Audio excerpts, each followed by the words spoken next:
Good evening and welcome to Ag Talking Raw, where I talk raw about agriculture and other things that are on my mind.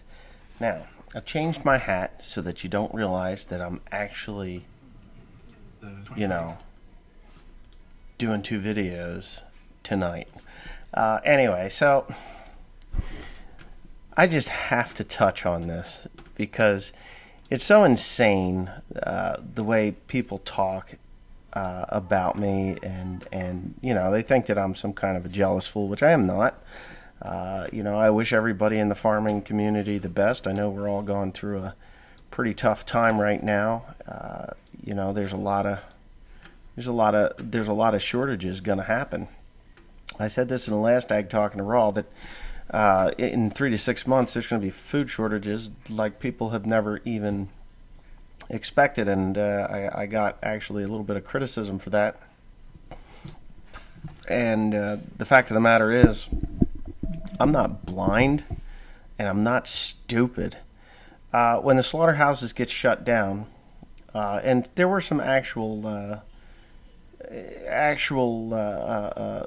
comments that were genuine, like, oh, well, a chicken, what's wrong with keeping a chicken more than 7 weeks? Because I did say that when chickens hit 7 weeks, they're pretty much done. They start having heart attacks, their legs can't support them, and they flop over and they die. We have genetically altered the chicken to broiler chickens. We created, as human beings, we created broilers. And these broilers are, when I was young, there was like, it took quite a while to grow a chicken, like 20 weeks to grow a broiler. And then it went to like 14, and now we're down at 7 weeks. Now, if you notice, chicken that's raised here on a farm, you can get a dual-purpose bird, whether it's an egg layer, meat bird. You can get those. What the heck is the name? Murray McMurray is actually a hatchery where you can get these birds. And if you're going to raise meat birds for your family and stuff, I would suggest you get those dual-purpose birds. They lay eggs, or they're a decent meat bird. If you go to Costco or any of these other grocery food chains like Walmart, and ShopRite even does it now. ShopRite's a local. I'm sure Food Lion and others do it as well. They have $5 chicken at the back of the store. Now, if you didn't know, they lose money on those birds. They charge $5 to get you in the door to buy the $5 bird, and then you're going to buy milk, you're going to buy eggs, you're going to buy toilet paper, you're going to buy paper towels, you might even buy some butter and some other things, and before you know it, you've spent a couple of $100 at the grocery store, but you got that $5 chicken. Now, years ago, I used to raise my own meat birds. Yep, I'd get them, little peeps. We'd start them in my grandmother's basement, and then in a couple of weeks, God, I don't know what that noise is, but in a couple of weeks we would move them to the chicken house, and then we would grow them. And but it would take several months. It would take like 2 to 3 months in order for these birds to reach their mature weight, and then their legs wouldn't hold them up anymore, and we would have to kill them all at once, because if we didn't, by the end of the week, there would be none left. They would all be dead. But the meat was more firm. Now, if you notice, the Costco chicken, you get it, and it feels like it's pasty. Like there's they call it tender. I wouldn't call that meat tender. I'd call it like paste. It's pasty. It doesn't. You don't have to chew it, because it just kind of, and then you swallow. It's pasty. So that's just my experience there. So I know there's a lot of people that are thinking about, oh my God, well, what's wrong with pork? Well, why can't you just keep pork? Well, the profit margins on these animals are so thin anymore that you just, a day past maturity, you start to lose money. And it's the same way with hogs, it's the same way with cattle, it's the same way with chickens, it's the same way with anything that you're raising. Once it hits that optimal weight where the slaughterhouses where market weight, they call it market weight, you send them to the slaughterhouse. So if we got to wait a month, you hit market weight, and then you're feeding this animal for a month or two or even 3 months, you're not gaining anything. I mean, you're gaining, but the weight gain actually goes off, so they're not at that optimal growing. They're not at that They're done. They're done. It's time to slaughter, and if they don't go to slaughter, you're just feeding them. Now, I watched an article yesterday. It was a news article on hogs, and I'm pretty sure it was in Indiana that this poor farmer had hogs, and they were aborting the litters, so that they didn't have piglets because there's no demand for them. They were aborting those, and instead of feeding them their regular grain to raise the young stock up to market weight, they started feeding them soybean hulls, and the soybean hulls just basically fill the animal's gut and doesn't give them much nutritional value, just enough to stay alive, but doesn't force the weight gain. And so okay, today there's plenty of meat on the shelves. When the chickens, if they stop processing chickens, they're just going to be pushing them into a hole and burying them. That's what's going to happen, and that's kind of sad for the farmer because they're not getting paid for what they put into these things, and with the profit margins as thin as they are, you could see some serious declines. Now, I'm going to get to these two comments which have sparked my interest, and I don't blame people for being ignorant. I really don't. They're just, because ignorance to some people is just total bliss. Now, we're going to start off with the one up top here. It's Truth Bandit. Now, this guy says that it's absolutely hysterical that Zach lives in your head for free. Zach does not live in my head for free. You could say he doesn't, but you've made several snide remarks about him. No, they're not snide remarks. I have a sense of humor, and I think Zach gets it. And I mean, Zach can jump in here at any time if he's watching this, and it really doesn't matter. I don't offend him. I mean, if I do, it's just the Jersey in me, I guess. I don't offend him. I don't intend to offend him. I can pick on him a little bit. People pick on me for buying a 45-year-old corn planter and fixing it up to go plant corn at 4.5 miles an hour. So why can't I just turn it around and pick on the guy who just got a free corn planter to plant his crops with for the spring? It's just, he didn't pick on me, but, I can pick on him. And it's okay. I mean, if he's got a problem with it, he has my phone number. He could call me up and say, hey, Wes, you ought to lay off that. But he's not going to do that. So anyways, I'll just read the rest of it. You never will get the high-dollar demos on your channel. On the high-dollar demos, and your channel will never be as big as his because of your attitude and personality. Thank you. I agree with you. I don't want the high-dollar demos. I don't need that. I don't want a channel that's the size of his because I just don't. If it's my personality that bothers you, why are you here? Don't even try to say he only gets the demos because of the amount of his subs, because there are channels with less than half of the subs you have, and they get high-dollar demos as well. I said this a little bit on the other channel. I get them. They've been offered to me. I turn them down, or I tell them how it's going to go. I don't allow people to tell me how it's going to go on my channel. So that pretty much kills the demonstration right there.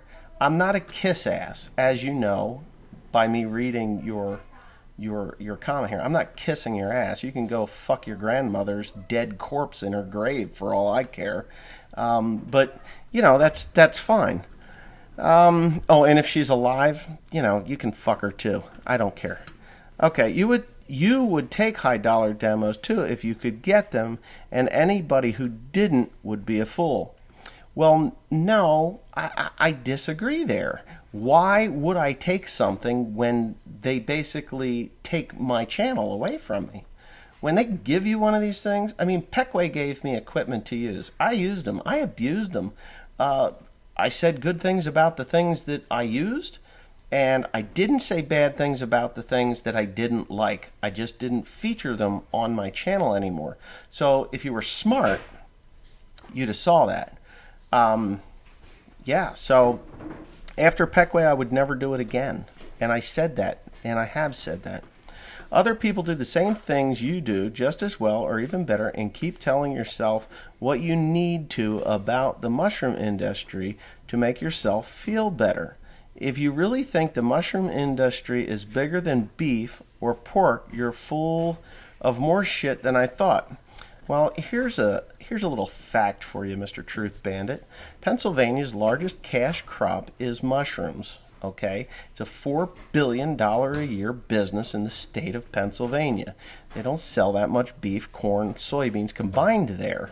So, oh, my little guy is coming up here. I am hauling my material into the mushroom barn like normal. Oh, okay. So I'm going to bring you up here, and I can't curse anymore because I'm going to be a good father. Okay. So, as far as the mushroom industry going away, I'm sorry to hurt your feelings. They are shifting in different directions, but they're not going anywhere. Oh, look at this. It's a Nook. So, okay. So anyways, that was the Truth Bandit, and he's just a, did that hit you? Because if that hit you, I mean, are you okay? Did it get you? No. Scared me. It didn't get him. See, he's not gushing blood. So anyways, this sparked up another fella who I will... I mispronounced his name on the other thing, but it's called the Mashed Mitten. I'll say it's called the Mashed Mitten. Oh, he's going to talk too. So me and William are going to pick apart the Mashed Mitten because this guy's cheese has really totally slid off his cracker. He said, this guy's a train wreck waiting to happen. Okay. Lies like a bad rug, too. Okay. Talk about a legend in their own mind. Not only are the mushroom barns closed, but according to him, at least one is severely in arrears as to payment. Well, I got paid, fella. I did. I got paid. Thanks for bringing that up. Because, I didn't address that I hadn't gotten paid, but I did. I got paid. So I'm all caught up. Both places all caught up. Everything's good. The driver quit and took the truck. That's very true.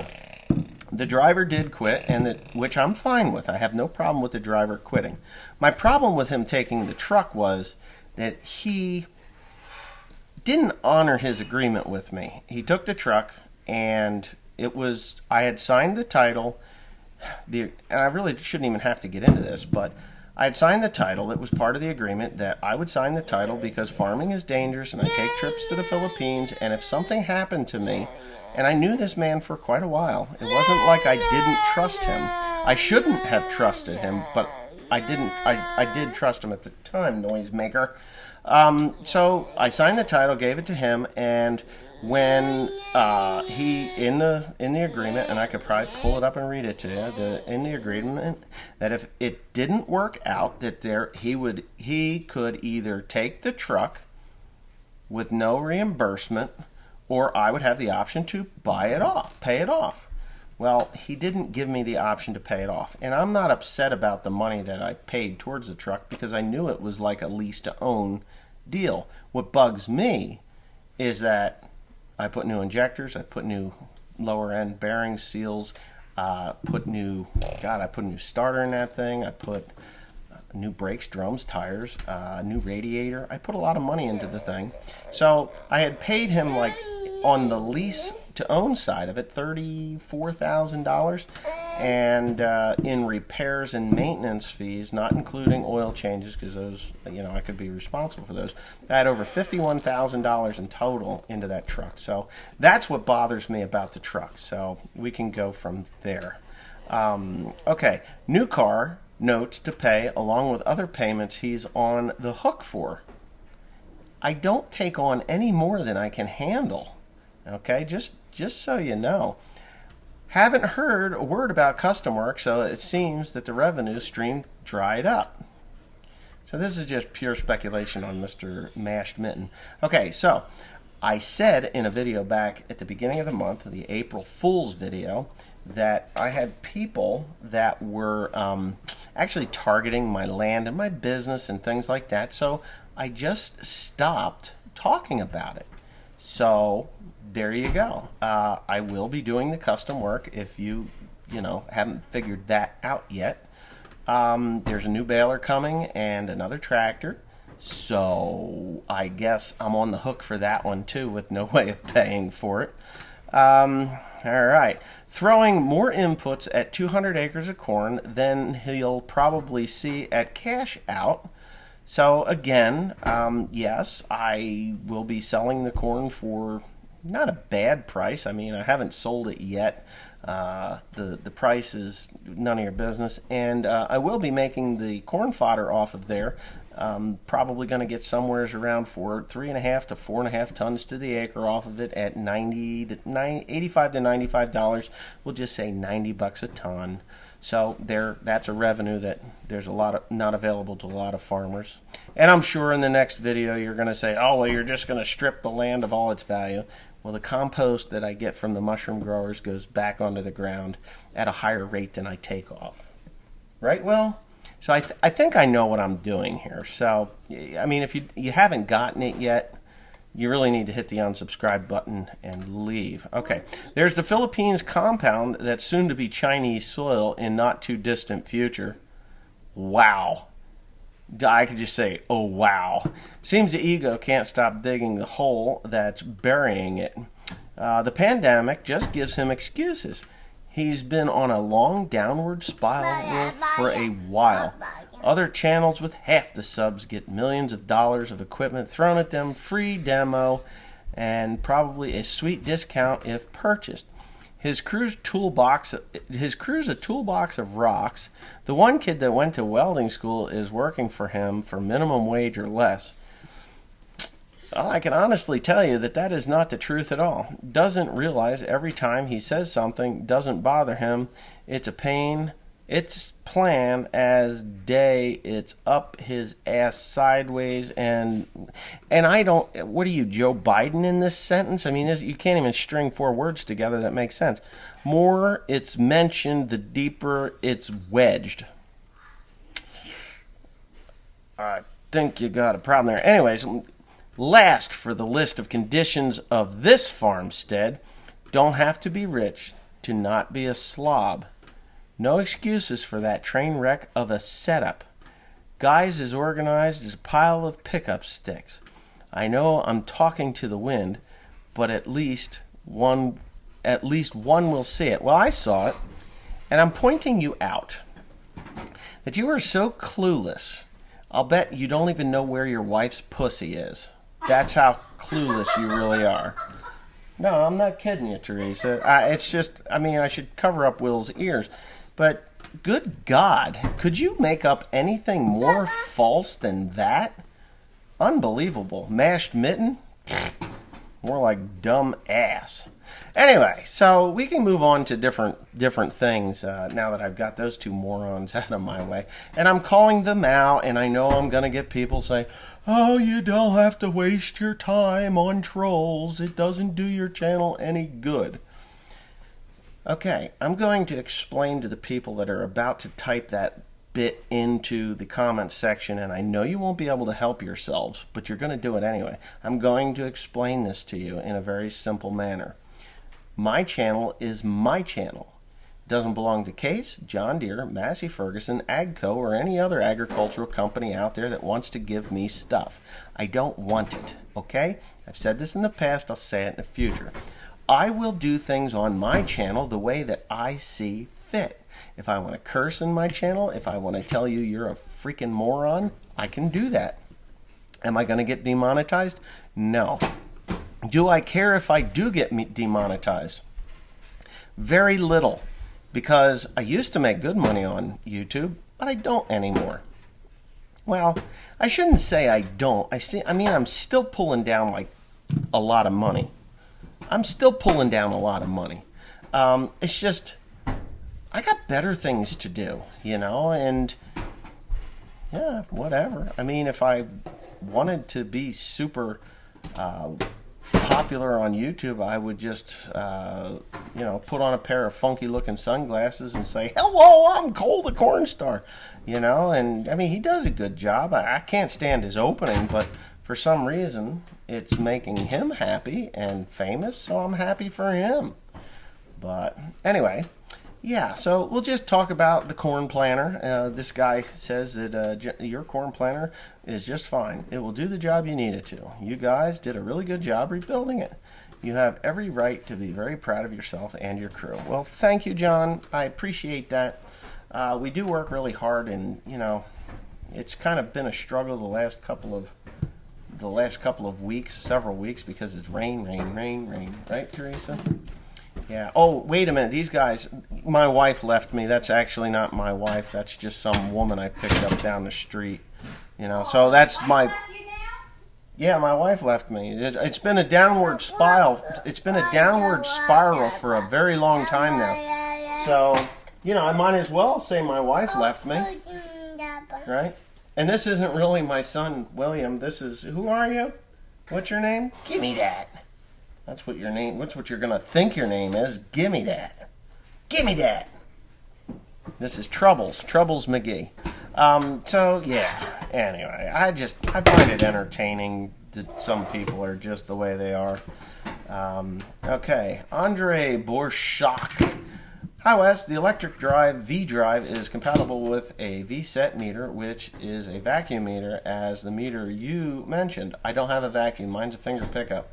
They're awesome meters, so you could install them on this planter, but you would have to get a vacuum blower and piping installed. Go for precision planting. Okay, so I got you. I'd have to buy the whole setup. I'm not interested. I'm growing 200 acres of corn this year just for my sanity.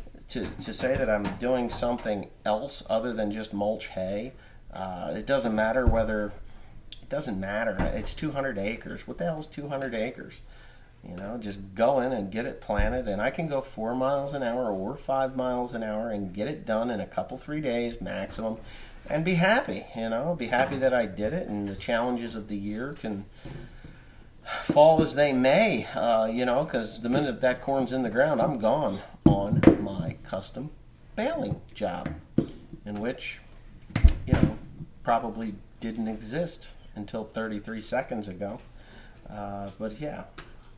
And the more I explain, sometimes the more I explain, the harder it becomes to do this, because there's just some people out there that are thicker than this wood desk. Just thick, dense. Okay, here in Michigan, we planted 450 acres of corn and 500 acres of soybeans. This is Anthony Banda. My family farms 4,500 acres, and I plant with a John Deere 4850 and a Kinze 3500 16-row central fill planter on 20-inch spacings. Our main corn planter is a John Deere 1770 12-row, but we have a Case 1245 planter for corns and soybeans. We prefer older, proven machines that are paid for. We leased a John Deere 9560 RT for tillage, but our lease is up. We are a large farm, but we run smaller equipment to keep overhead costs low. Our newest machines are our combines. A John Deere S660 combine and a 9870 STS with a 40-foot draper header.